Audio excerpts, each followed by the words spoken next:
반갑습니다. 여러분, 오늘 이 아침도 하나님의 전에서 예배하시는 모든 분들에게 하나님의 은혜와 능력이 함께 하시기를 주님의 이름으로 소망합니다. 하나님의 열심, 하나님의 열정, 하나님의 우리를 향하신 하나님의 은혜에 관하여 살펴보고 있는데요, 지난 2주간 말씀 나눴던 것처럼 우리가 아브라함이라는 믿음의 조상에 관해 가지고 있는 오해가 무엇이냐? 아브라함이 하나님의 음성을 듣고 바로 그 음성에 순종해서 갈대야 우르에서 가나안 땅으로 들어갔다라고 생각하는 것입니다. 그것이 커다란 오해라는 거죠. 우리가 지난주에 살펴본 것처럼 아브라함은 메소포타미아라고 불리우는 갈대아 우르에서 하나님의 말씀을 들었음에도 불구하고 최소 5년에서 15년, 길게는 15년까지 하란이라는 곳에서 머물렀습니다. 이런 모습을요, 성경은 아브라함의 아버지 데라라는 이름을 통해서 설명합니다. 성경 제가 말씀드렸죠. 창세기 11장 말씀을 보면 아브라함을 메소포타미아에서 끌고 나온 것은 누구였다고요? 데라의 주도였다라고 성경이 암시적으로 표현하고 있지요. 성경에서 아브라함을 끌고 나온 것은 데라입니다. 그런데 데라라는 이름의 뜻은 무엇이냐? 데라라는 이름의 뜻은 히브리어로 지연시키다, 연기하다, 지연시키다, 연기하다라는 뜻이 있습니다. 쉽게 말하면 아브라함이 하나님의 음성을 들었습니다. 그리고 갈대아 우르라는 곳으로 가고 있습니다. 그런데 그 아브라함을 지연시키고 있는 것이 누구라고요? 데라, 아버지 데라라는 것입니다. 가장 가까운 사람이라는 거지요. 신앙생활을 하다 보면 나와 가장 가까운 사람 때문에 하나님의 일에 집중하지 못하는 경우를 종종 우리는 경험하게 됩니다. 남편 때문에, 아내 때문에, 자녀 때문에. 예수님은 이런 인간의 속성을 잘 아시고요, 뭐라고 말씀하십니까? 누가복음 14장 26절에서 27절, 누가복음 14장 26절에서 27절 말씀을 통해서 다음과 같이 말씀하시죠. 물은 내게 오는 자가 자기 부모와 처자와 형제와 자매와 더욱이 자기 목숨까지 미워하지 아니하면 능히 내 제자가 되지 못하고, 누구든지 자기 십자가를 지고 나를 따르지 아니하는 자도 능히 내 제자가 되지 못하리라. 마태복음 10장 37절 38절 말씀도요, 같은 맥락에서 비슷한 말을 합니다. 마태복음 10장 37절에서 38절입니다.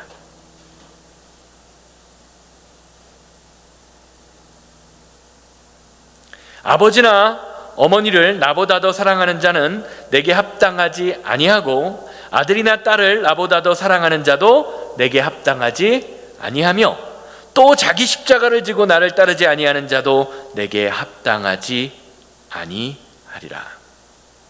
예수님께서는요, 나와 가장 가까운 가족과 형제와 친지라는 것을 무엇과 연결짓고 계십니까? 십자가를 지는 삶과 연결짓고 계십니다. 쉽게 말하면 내가 사랑하는 가족, 자녀, 아내, 남편이 뭐라는 거예요? 결국엔 내가 지고 가야 할 십자가라는 것이죠. 이 두 구절은요, 예수님께서 실제로 가족을 버리라라는 명령이 아닙니다. 가족보다 예수님을 더 우선하고 예수님을 따르는 길에 가족의 반대나 갈등이 있어도 그것이 진정 주님을 위한 길이라면 어떻게 해야 된다는 겁니까? 주님의 말씀을 선택하는 삶을 살아야 한다라는 제자의 삶의 본질을 말씀하고 계십니다. 그러나 십자가의 길을 위해서라면 십자가의 길을 위해서라면 가족들과 다른 마찰, 십자가의 길이 아닌 것에서는 어떻게 해야 하죠? 모든 것들은 내가 손해보고 내가 양보할 수 있어야 한다는 말입니다. 성도는요, 사랑의 우선순위를 아주 잘 아는 사람입니다. 즉 하나님보다 더 사랑하는 것이 생기면 그것이 뭐예요? 결국엔 우상이 되어버리는 것이죠. 그리고 우상이 내 삶에 자리 잡게 되면 제자의 길을 따라가는 것, 말씀으로 살아가는 것이 방해될 수밖에 없다는 사실을 마태복음과 누가복음을 통해서 말씀하고 계시는 것이죠. 왜 그렇습니까? 가장 가까운 사람일수록 우리의 마음을 더 쉽게 사로잡기 때문입니다. 가장 가까운 사람일수록 더 우리의 신앙에 집중하는 것을, 말씀대로 사는 것을 흐리게 만들 수 있기 때문입니다. 예수님은 이것을 너무나 잘 아셨기 때문에 이러한 직설적인 말을 사용하심으로써 아주 정면으로 가족과 자녀들, 남편과 아내가 우상이 되는 것을 정면으로 다루신 것입니다. 그러므로 참된 제자의 길은 가족을 소홀히 하라라는 명령이 아니라 오히려 하나님을 가장 먼저 사랑함으로써, 하나님을 가장 먼저 사랑함으로써 가족도 더 바르게 사랑할 수 있음을, 하나님을 사랑할 때 진짜 가족을 사랑하게 됨을 알려줍니다. 왜냐하면 하나님을 먼저 사랑하지 않는 사람은 결국 누구도 진정으로 사랑할 수 없기 때문입니다. 하나님을 사랑할 때 우리는 세상에 있는 모든 사람을 진정으로 사랑할 수 있게 되는 것이에요. 부부 사이에, 가족 가운데 가장 큰 축복은요, 한 가족 모두가 한 마음 한 뜻이 되어서 하나님을 온전히 섬기는 것입니다. 그게 엄청난 축복입니다. 제가 아는 어떤 분이 하나 있어요. 이분이 결혼을 했는데 교회에서 만나서 청년과 결혼을 했는데 남편의 믿음이 결혼을 하고 나서 보니까 자기가 생각했던 것만큼 그렇게 믿음이 썩 좋지가 않은 겁니다.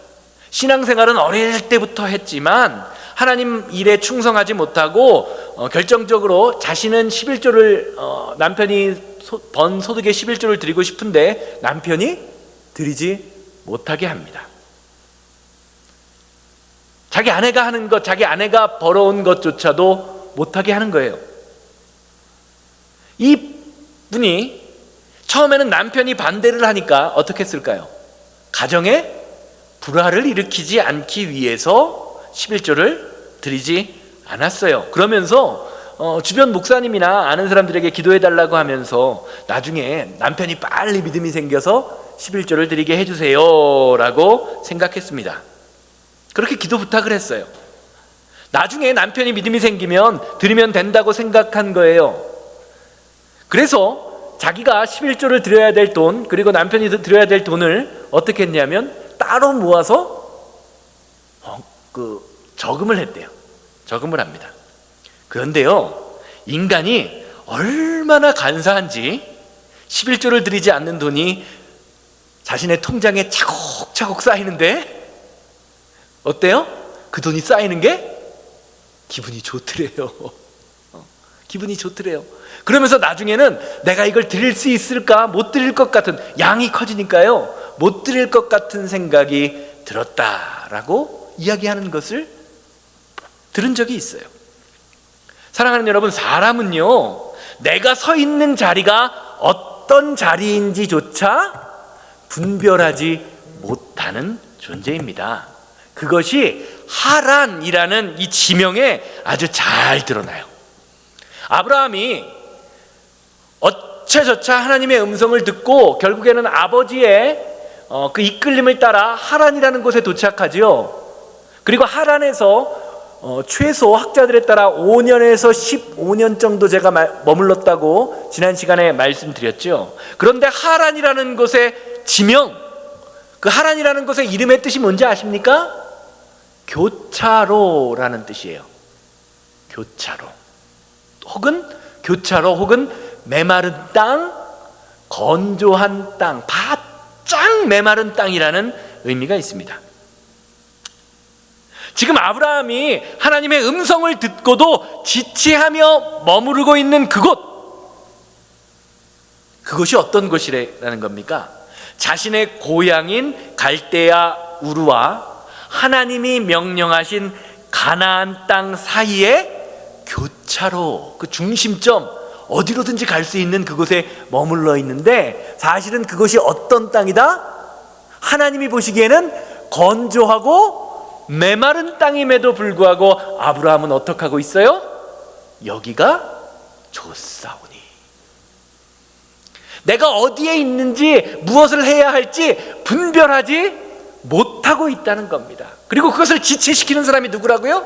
그의 아버지.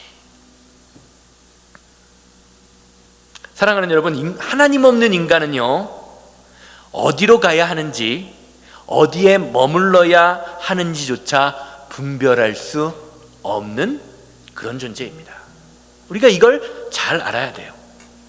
히브리서 기자가요, 아브라함을 설명할 때 갈 바를 알지 못하고 나아갔다라고 기록한 이유가 바로 이것입니다.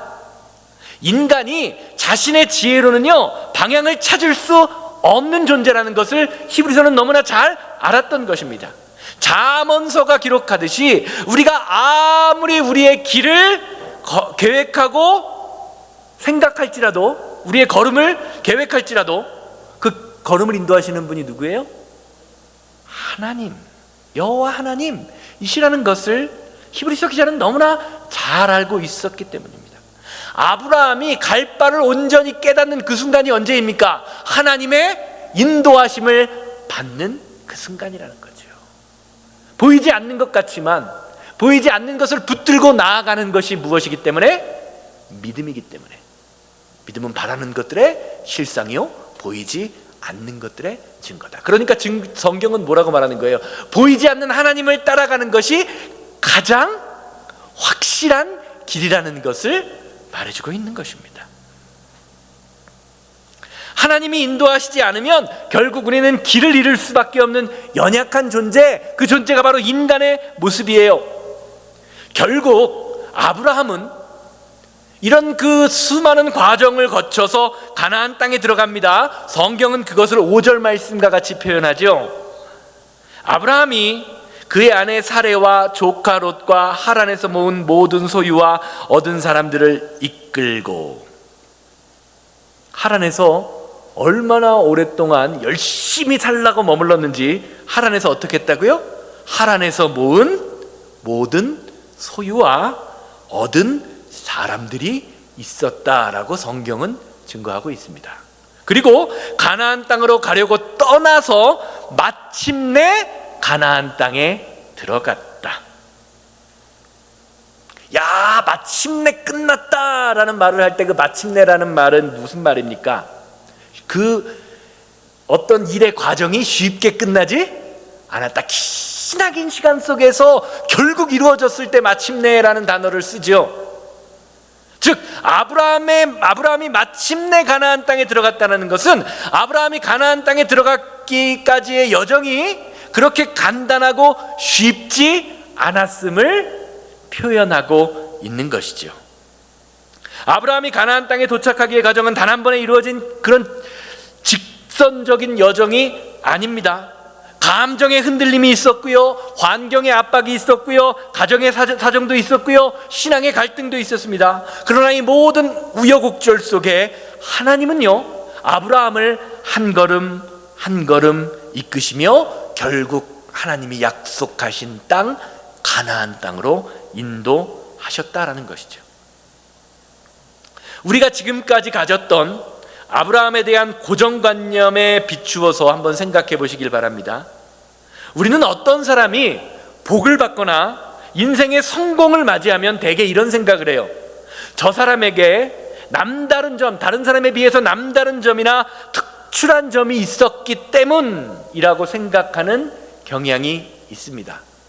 하나님의 은혜 받아서 믿음이 좋은 사람을 보고도 저 사람이 특별하기 때문에 하나님이 은혜를 주셨을 거야 라고 생각합니다. 그래서 아브라함이 믿음의 조상이 된 원인도 하나님보다는 아브라함에게서 찾으려고 하는 경향이 많이 있지요. 그러다 보니까 어떻게 돼요? 아브라함의 모습을 보면서 아브라함은 내가 도저히 따라갈 수조차 없는 그런 존재다라고 생각합니다. 그런데 사실 이런 고정관념 때문에 우리가 신앙생활을 하면서 사람들과 그리고 나 자신 스스로에게 무거운 짐을 느끼게 됩니다. 방금 말씀드린 현상이 일어나는 거죠. 우리는 하나님을 믿지 못하는 연약한 나의 모습을 보면서 하나님을 믿는다고 하면서 내가 겨우 이것밖에 안 되는가 하는 자괴감을 느낄 때가 있습니다. 아닌가요? 어떻습니까? 야, 믿는데 내가 믿는다고 하면서 왜 도대체 이것밖에 안 되지? 라는 생각이 들어요. 또 다른 사람을 향해서 야, 저 인간 신앙생활 하는 게 저 모양 저 꼴이니 하나님이 복을 주실 수가 없지라는 생각을 할 때도 있습니다. 그런데 사실 이런 생각 뒤에는요, 하나님을 믿는다고는 하지만 여전히 나의 마음속에 나의 행위와 나의 공로를 주장하는 불신앙이 자리 잡고 있는 것입니다. 로마서 3장 27절에서 28절 말씀 보시기를 바랍니다. 로마서 3장 27절 28절.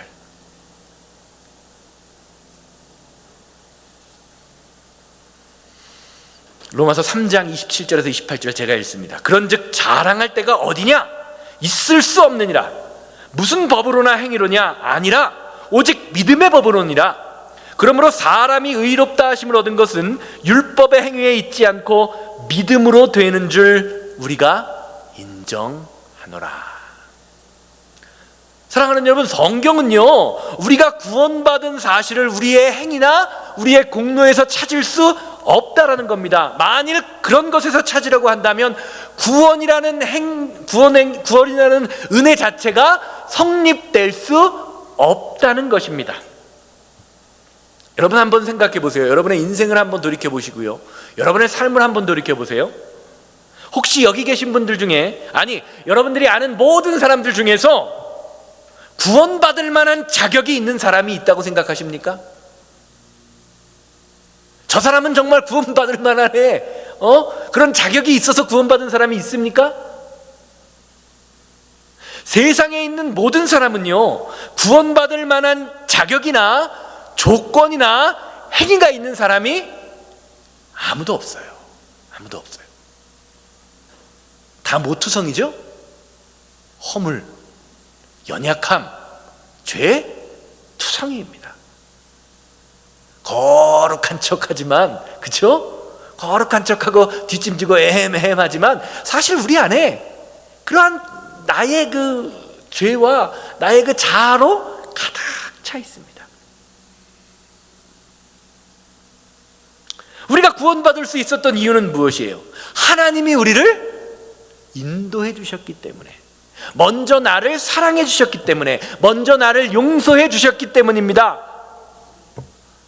그렇기 때문에 아브라함의 이야기를, 그리고 성경에 있는 모든 위인들을 바라볼 때에도요, 동일한 원리가 적용돼야 돼요. 아브라함이 특별한 사람이 아니다. 아브라함이 믿음의 조상이 된 이유는요, 그의 성품이 남달랐기 때문이 아닙니다. 그가 도덕적으로 뛰어났기 때문도 아닙니다. 뭐 나중에 살펴볼 테지만 가나안 땅에 들어가서 흉년이 나니까 다른 곳으로 이사 막 가고요, 하나님이 주신 땅에서 이사 가고요, 그 애굽으로 들어갔다가 어떻게 되죠? 한 번도 아니고 두 번이나, 그렇죠? 부인을 팔아먹잖아요. 여러분 솔직히 생각해 보세요. 여러분 다 여자분들만 계신데 남편이 나를 팔아먹는데, 여러분 팔아먹는다고 생각해 보세요. 그러면 그 남편 믿고 살아갈 수 있으시겠습니까?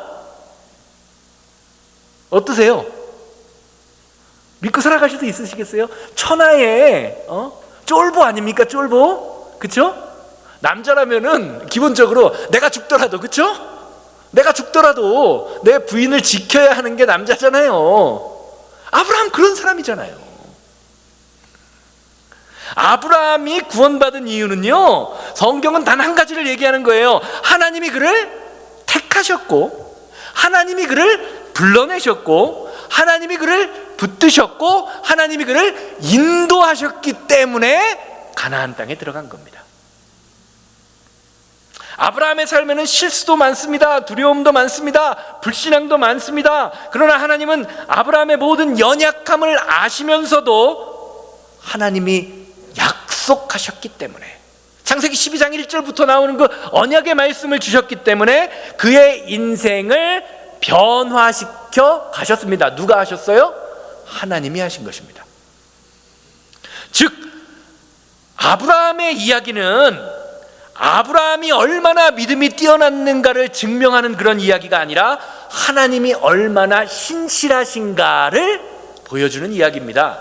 성경의 주인공, 종종 목사가 설교하다 보면 오늘의 주인공은 누굽니다, 야곱입니다, 오늘의 말씀의 주인공은 다윗입니다 라고 이야기하지만 성경의 주인공은요 사람이 아니라 그들을 변화시키신 하나님입니다.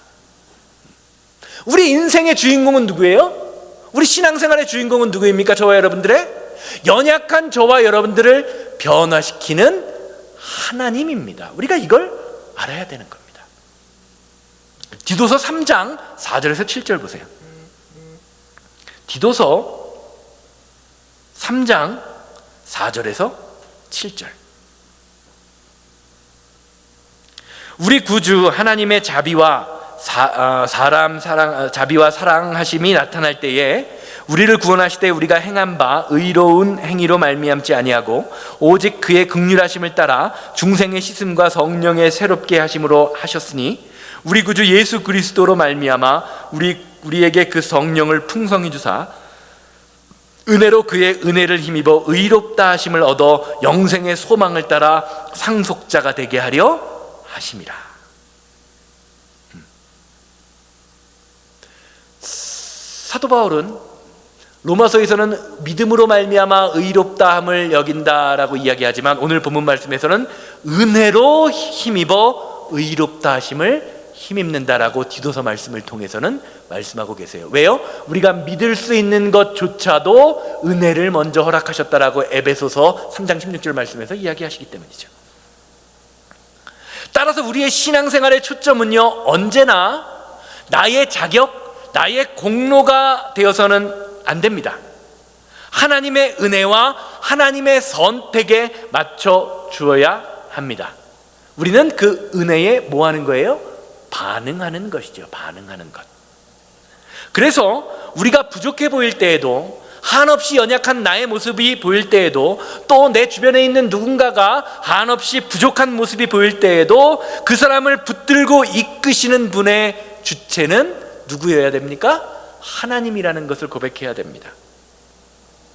그래서 우리는요 누구를 만나든 누구를 상대하든 저 인간은 도대체 왜 저럴까? 왜 저 인간은 저 모양일까라는 정죄의 시선이 아니라 비록 저 사람이 연약할지라도 하나님은 오늘도 그 사람을 통하여 일하실 것이다 라는 은혜의 시선으로 바라볼 수 있어야 하는 것이죠. 그걸 아주 잘 드러낸 분이 누구냐? 예수님이세요. 예수님이 바라보시던 제자들의 모습을 보시기 바래요. 예수님의 제자들은 제자들에 따라서 2년 반, 1년, 3년을 따라다닌 사람들도 있죠. 예수님을 따라다녔지만, 예수님을 직접 만나 수많은 능력들을 경험했지만 주님의 십자가 앞에서 다 어떻게 됐죠? 다 도망갑니다. 그러나 주님은요 그들을 책망하시지 않습니다. 도리어 3번이나 주님을 부인했던 베드로에게 다가가 네가 나를 사랑하느냐라고 물으시지요. 주님이 책망할 줄 몰라서 그러시는 것이 아니라는 겁니다. 성령 받았을 때에 변화될 모습을 바라보면서 네가 나를 사랑하느냐? 예 주님 그러합니다 라고 이야기할 때 내 양을 먹이라. 성령 받았을 때 변화될 모습을 믿음으로 바라보시면서 그들의 삶을 격려하시는 거예요. 사랑하시되 끝까지 사랑하시는 겁니다. 성령 충만을 경험하기만 하면요 하나님이 마침내 아브라함을 가나안으로 인도하셨듯이 저와 여러분들의 영혼을 변화시키시고 우리가 아는 믿음의 사람들의 모습으로 변화시키십니다. 결국 문제는 우리 안에 성령의 인도하심이 있느냐 없느냐에 달려 있습니다. 문제는 성령 충만이에요. 계속해서 말씀드리지만 아브라함은요, 믿음 초반의 아브라함은요 우리와 같은 신앙의 수준입니다. 아니, 오히려 인격적으로 신앙의 수준으로 볼 때 훨씬 더 우리보다 미치지 못하는 수준에 머물러 있습니다. 현실에 안주하고 환경을 바라보고 그런 믿음에 출발했지만 마침내 가나안 땅에 들어갑니다.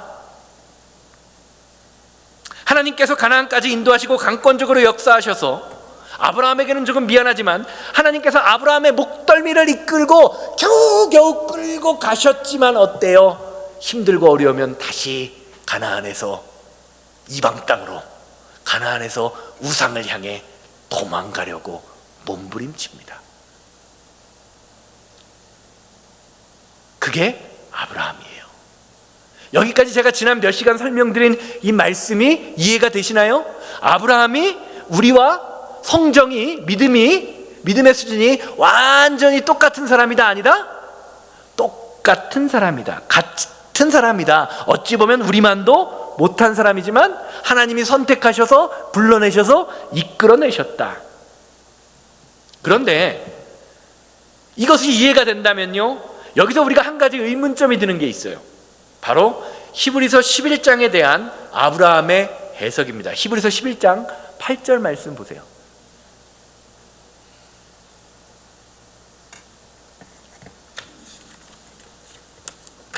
히브리서 11장 8절. 믿음으로 아브라함은 부르심을 받았을 때에 순종하여 장래의 유업으로 받을 땅에 나아갈새 갈 바를 알지 못하고 나아갔다. 성경은, 히브리서 기자는요, 분명히 아브라함이 가나안 땅에 들어갔던 사건을 어디에 근거한 사건이다? 무엇에 근거했다? 믿음, 그렇죠? 믿음. 그 믿음에 순종, 말씀에 순종했다. 믿음에 근거한 여행이었다라고 증거하죠. 그러면 왜 성경은요, 가나안 땅으로 들어갈 때에 주저하고 15년에서 15년이나 10년 이상을 지체하고 별로 믿음이 없는 그런 사람, 그리고 또 가나안 땅에 들어갔다가도 조금만 흉년이 들면, 조금만 힘들면 다시 가나안 땅을 벗어나 이방으로 돌아가려고 했던 그 사람에 대하여 믿음으로 갔다라고 증거할까요? 과연 성경이 말하는 믿음의 실체가 무엇입니까? 여러분, 하나님 믿으십니까? 하나님 믿으세요? 그럼 여러분이 증거하시는, 여러분이 생각하시는 그 믿음이 뭡니까 도대체? 무엇을 믿으시는 겁니까? 믿음이라고 말할 때 그 믿음이 도대체 뭐냐라는 말입니다. 일반적으로 사람들은요, 하나님을 믿으면 잘 될 거야, 하나님을 믿으면 축복받을 거야 라는 식의 자기 확신이나 긍정적인 사고를 가지고 있습니다. 하나님을 믿으면 하나님을 믿지 않는 사람보다 어떻게 될 거야? 잘 될 거야 라는 긍정적인 사고가요, 그리스도인들 대부분이 가지고 있어요. 마치 하나님을 무슨 부적이나 되는 것처럼 하나님을 중얼거리고 하나님 말씀대로 살아가면 믿지 않는 사람들보다 잘 될 거라는 거죠. 그런데 믿음이란 이런 자기 확신이나 긍정적 사고에서 출발하는 것이 아닙니다. 잠언 3장 5절 보세요. 잠언 3장 5절. 자, 너무 유명한 말씀이에요. 잘하는 말씀인데 잠언 3장 5절이에요. 너는 마음을 다하여 여호와를 신뢰하고 내 명철을 의지하지 말아라. 이 명철이라는 단어의 히브리어 의미는요, 판단력, 통찰력, 이해력, 그리고 마지막으로 인간적인 계산. 판단력, 통찰력, 이해력, 인간적인 계산이라는 의미를 담고 있습니다. 신앙생활 다 오래들 해보셔서 아시겠지만 대개 믿음이 좋다, 기도 많이 하는 분이다 라는 분들의 공통점이 무엇입니까? 고집이 세다라는 겁니다. 자기 고집, 자기 확신이 강합니다. 그러다 보니 교회 안에 대부분의 문제는요, 믿음 없는 사람 때문에 일어납니까? 믿음이 강한 사람 때문에 일어납니까? 믿음이 좋다라고 여겨지는 사람 때문에 일어납니다. 언제요? 언제 문제가 생깁니까? 나의 고집과 또 다른 사람의 고집이 만날 때. 하나님의 이름, 믿음의 확신이라는 이름으로 두 개가 부딪힐 때는 어때요? 말릴 방법이 없습니다. 자기 하나님의 이름 믿음 갖고 하니까요. 말릴 방법, 치고받고 싸워도 하나님의 이름으로 싸운다고 이야기합니다. 하나님의 뜻을 이루기 위해서 싸운다라고 이야기합니다. 여러분 한번 생각해 보세요. 여러분 어떻게 하면 믿음이 생깁니까? 여러분이 생각하는 믿음이 생기는 방법이 뭐죠? 어떻게 하면 믿음이 생깁니까? 한번 곰곰이 생각해 보세요. 우리가 이걸 진짜 진지하게 생각해보고 진지하게 통찰하고 진지하게 나를 돌아봐야 돼요. 언제 믿음이 생기나? 대개 우리는, 한국교회는요, 믿음이 생기는 방법을 어디서 찾았죠? 부흥회, 그렇죠? 기도. 밤을 새워 기도하면서 주여 주여 외치고 소리 지르고 외치면서 방방 뛰면서 성령 받았다라고 이야기하면 믿음이 생긴다고 생각합니다. 이게 바로 한국의 부흥회 문화, 기도원 문화예요. 기도원 문화예요. 저는 이런 현상 자체를 부정하는 것이 아닙니다. 저도 신학교 다닐 때 이런 집회를 통해서 참 많이 은혜 받았고요, 그런 집회를 찾아가 보기도 했고요, 성령 체험도 남들 못지않게 해봤습니다. 한창 신학교 다닐 때는 성령 집회를 인도하는 부흥사가 제 꿈이었어요. 아직도 목회 시간이 많이 남아있으니까 하나님이 어떻게 사용하실지는 모르지만 그게 꿈이었어요. 그런데 이런 체험을 해보니까요, 하나님을 뜨겁게 사랑하고 믿는다고 했던 그 믿음이라는 감정이요, 그 현상을 통해서 일어났던 그 감정이요, 딱 일주일 가요. 딱 일주일. 그 느낌이. 또요, 그 느낌이 뭐가 있냐면요, 중독성이 있어요. 중독성이. 한번 그런 체험을 하고 난 다음에 내 삶에서 일어나지 않으면 어때요? 가만히 누워있으면요, 또 그런 느낌을 받고 싶다라는 생각이 듭니다. 더 강한, 이제는 근데요, 그거보다 더 강한 체험을 하고 싶어요. 성령 체험은요, 눈의 성령 체험이나 이렇게 우리가 신앙생활 하면서 나타나는 방언, 치유, 예언과 같은 눈에 보이는 현상은요, 믿음의 확신으로 나아가는 과정, 혹은 믿음을 돈독하게 만들기 위해서 하나님이 보여주는 현상 가운데 하나입니다. 이게 목적이나 결과가 되어서는 안 됩니다. 과정 가운데 하나예요. 믿음의 과정 가운데 하나님이 원하시면 우리의 삶에 그런 현상이 일어날 수 있습니다. 그런데 아무리 내가 열심으로 기도해도 그런 현상이 나타나지 않을 수 없습니다. 그런 현상을 마치 나타난다고 해서 믿음 좋은 사람이라고 착각하면 안 돼요. 안 돼요. 주님께서 뭐라고 말씀하십니까? 나보고 주여 주여 하는 자마다 다 천국에 갈 것이 아니다. 너희가 내 이름으로 병자도 고치고 예언도 하고 수많은 것들을, 표적을 나타내도 주님이 마지막 날 뭐라 그러세요? 내가 너를 알지 못한다. 불법을 행하는 자야, 나를 떠나라. 눈에 보이는 현상이 다가 아니라는 거죠. 정말로 중요한 것은요, 우리에게 주신 하나님의 말씀을 통해서 내 감정과 내 생각과 나의 환경과 나의 이해가, 사람에 대한 이해가 바뀌는 거예요. 바뀌는 거.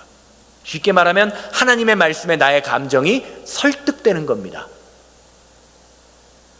얼마 전에 유정이가 제 아내랑 마태복음 18장 21절 22절을 읽다가요, 그 부분이 뭐냐, 용서에 대한 부분인데요, 그 부분을 읽고 이런 대화를 해요. 마태복음 18장 21절 22절. 그때 베드로가 나와서 이르되 주여, 형제가 내게 죄를 범하면 몇 번이나 용서하여 주리이까? 7번까지 하오리까? 예수께서 이르시되 내가 내게 이르노니 7번뿐 아니라 7번을 70번까지도 할지니라. 제 아내가 이 성경책을 유정이랑 읽고요, 유정이에게 이런 질문을 하더라고요. 유정아, 예수님이 너한테 잘못한 사람이 있으면 몇 번이나 용서하라 그랬지? 유정이는 이 글을 읽었으니까 70번씩 7번이니까 이렇게 카운팅을 하더니 409이 그러더라고요. 490번. 그러자 제 아내가요, 유정이, 그러면 너는, 유정이는 네 친구들이나 사람들을 490번 용서할 수 있어? 그렇게 얘기하더라고요. 물어보더라고요. 그러자 유정이가 이렇게 얘기해요. 곰곰이 생각하더니 아니, 난 못할 것 같은데. 쟤 못할 것 같대요. 제가 이 대화를 듣고요, 옆에서 엄청나게 웃었습니다. 왜요? 유정이의 솔직한 감정이 너무 귀여워서. 그런데 가만히 한번 생각해 보세요. 이게 우리의 솔직한 감정 아닙니까?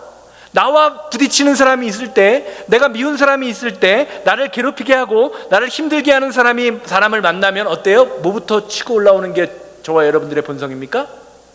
나를 건드리면요, 내 감정이 먼저 올라옵니다. 인간의 본성이에요. 그게 없는 사람은 문제가 있는 사람이죠. 그런데 사실 어떻습니까?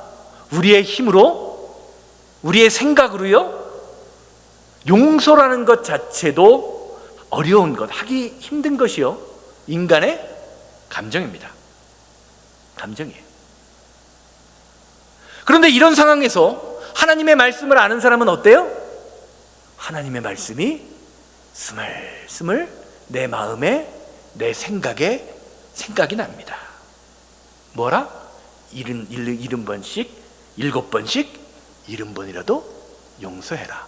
내 원수를 어떻게 해라? 사랑하라.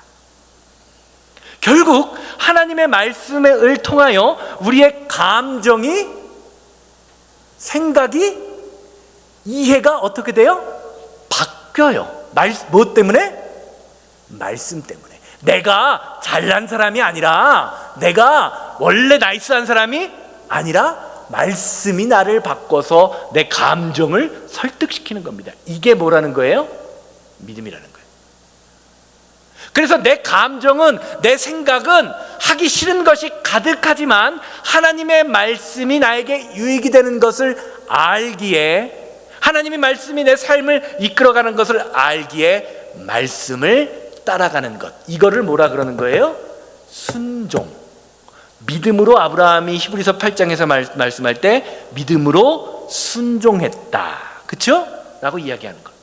아브라함은 갈 수 없는 사람이지만, 가기 싫었지만 하나님의 말씀에 설득된 것이 아브라함의 말씀이에요. 다시 아브라함으로 돌아갑니다. 이것만 하고 마칠게요.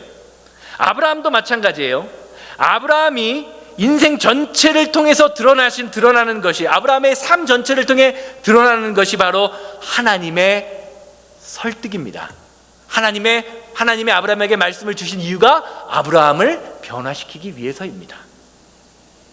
아브라함이 가나안으로 들어간 것, 또 이삭을 드린 것, 그냥 저절로 된 것이 아니라 하나님께서 끊임없이 아브라함에게 나타나셔서 그의 인생에 간섭하시고 설득하시고 말씀의 사람으로, 믿음의 사람으로 바꿔나간 결과가 무엇이라는 겁니까?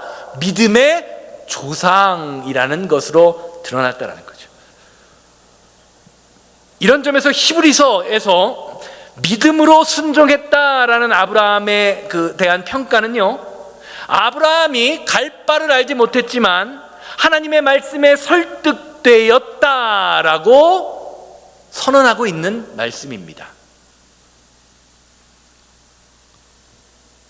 이런 점에서 아브라함이 원래 믿음의 사람이었는가, 아니면 하나님께서 그를 훌륭한 믿음의 사람으로 만들어 가셨는가라는 것은 아브라함의 생애를 바라보면서 우리가 추적해야 할 아주 중요한 문제입니다. 왜 그렇습니까? 오늘 예배하는 저와 여러분들도요, 하나님이 우리를 부르시고 하나님이 우리를 인도하시고 하나님이 우리와 함께 하셔서 아브라함과 같은 길을 걷게 만들고 계시기 때문이지요. 쉽게 말하면 우리가 지금 이 자리에 있는 것이 하나님의 인도 덕분입니다.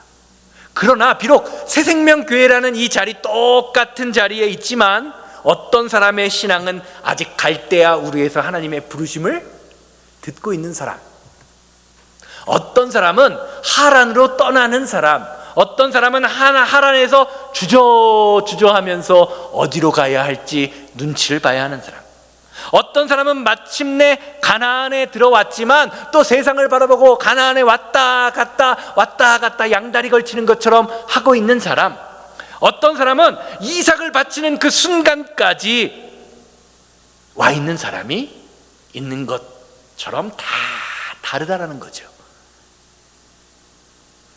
그 모든 과정, 순간순간 간섭하시는 것이 바로 하나님이요, 우리를 믿음으로 설득하고 계시는 분도 하나님이라는 겁니다. 왜요? 내가 이 사람을 설득하는 것 같지만 사실 오늘 말씀을 선포하게 하시는 것도 누구예요? 하나님이기 때문인 겁니다. 내가 저 사람을 이끌어서 내가 저 사람에게 힘을 주는 것 같지만 사실 나를 이끌어서 저 사람에게 힘을 주게 만드는 것도 누구예요? 하나님이라는 겁니다. 그렇게 우리는요, 우리 인생에 하나님이 간섭하시기에 우리는 어떤 어려움에도 사람이 변하지 않는 것 같아도 결코 실망하거나 좌절할 필요가 있어요, 없어요? 잠깐 인간적인 서운함이나 인간적인 그 마음이 들 수는 있습니다. 그러나 계속해서 좌절 가운데 머물러 있을 수는 없습니다. 나와 함께 하시는 하나님, 저 사람을 변화시킬 하나님을 바라보며 주님의 말씀에 나부터 설득되고 저 사람을 설득되게 해달라고 기도해야 하는 것이 저와 여러분들의 사명인 것이죠. 다음 주에는 창세기 13장을 보면서 아브라함의, 시간 되시면 13장 쭉 한번 읽어보시고 오시길 바라요. 다음 주는 저희가 땡스기빙 연휴라 수요 예배가 없습니다. 교회 공식적인 모든 예배가 없는데요, 그 다음 주에 살펴볼 거니까 몇 번 한번 읽어보시길 바랍니다. 그러면서 아브라함의 연약함을 한번 찾아보세요. 연약함을. 당연히 그렇게 된 것이 아니라 아브라함도 이렇게 연약했구나. 우리와 함께 하시는 하나님을 바라보면서 주님의 말씀에 날마다 설득되어 은혜의 삶, 믿음의 삶, 용서의 삶, 섬김의 삶, 나눔의 삶, 베품의 삶을 살아가시는 저와 여러분들 되기를 주님의 이름으로 소망합니다. 이것이 우리를 위한, 그리고 저와 여러분들을 위한, 아브라함을 위한 하나님의 열심입니다. 주의 약속하신 말씀 위에서 부르시고 기도하실 텐데, 주님, 나의 연약함을 보면서 주님, 한탄하고 아파할 것이 아니라 하나님이 주시는 은혜와 능력으로 새 힘을 얻게 하사 아버지 하나님께서 주신 그 은혜와 능력, 은총, 사랑으로 말미암아 내가 변화되고 하나님 앞에 믿음의 가나안 땅을 쟁취할 수 있는 믿음의 삶을 살게 하여 주시옵소서. 다 같이 통성으로 기도하시고 축도로 예배를 마칩니다.